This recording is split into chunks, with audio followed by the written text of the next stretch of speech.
One seed in the ground is enough to grow a garden. Hi, Russell Robinson here with the Robinson Report Live. The first thing I'm going to talk about is hold the date for Spectacular Sunday, June the 14th, the largest fundraising event in the history of the Jewish National Fund. Thousands upon thousands of people are going to be making phone calls, raising millions of dollars for the Jewish National Fund, June the 14th, Spectacular Sunday. Now, this week, we're going to be celebrating Jerusalem Day. And there's one place in Israel that depicts the reunification of Jerusalem, and that's Ammunition Hill, where a battle was fought in 1967 and won to bring us none other than the reunification of Yerushalayim. And it's recognized there in Ammunition Hill, and you have to visit there any trip that you make to Israel. One of the features of Ammunition Hill is also a wall of recognition. A wall of recognition that recognizes Jews who fought for the country in which they lived. Now, I could tell you all sorts of great statistics. One in particular, in World War I, we were less than 1% of the general population in the United States, yet 4% of the Army. Now, I happen to know two people whose names are up on that wall who served in World War II.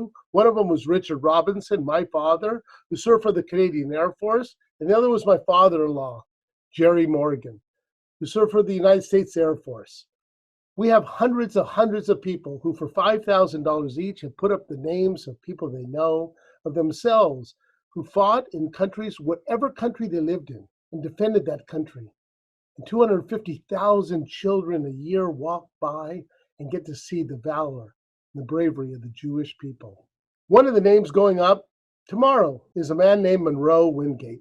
Now, Peggy and Monroe Wingate have a central park in Gavad Bar, one of our new communities in the Negev that the Jewish National Fund built.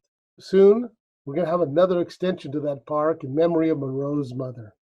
But Monroe Wingate, during his time at Colorado University between 1948 and 1952, he served every summer, even on the famous battleship Missouri. And when he graduated as an ensign, he went into the Navy. He served from 1952 to 1955. He went on 2 deployments to Korea, and then he served for 7 years in the reserves.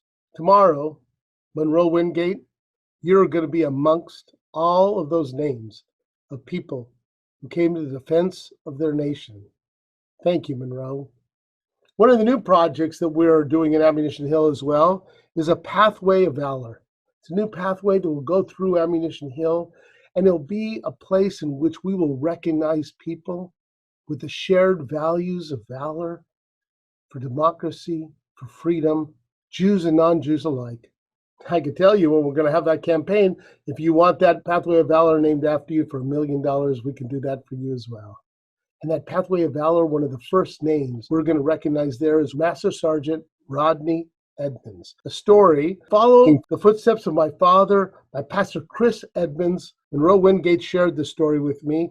It's a great movie. As a Master Sergeant in the Army, he was in a POW camp during World War II. When the Nazis came and wanted to move 200 soldiers, the Jewish soldiers, and separate them from the other POWs, Master Sergeant Rodney Edmonds, with a gun to his head, looked the Nazis straight into the eyes and said, "We are all Jews. We are all Jews." We're going to recognize Rodney Edmonds on the Pathway of Valor. Shared values.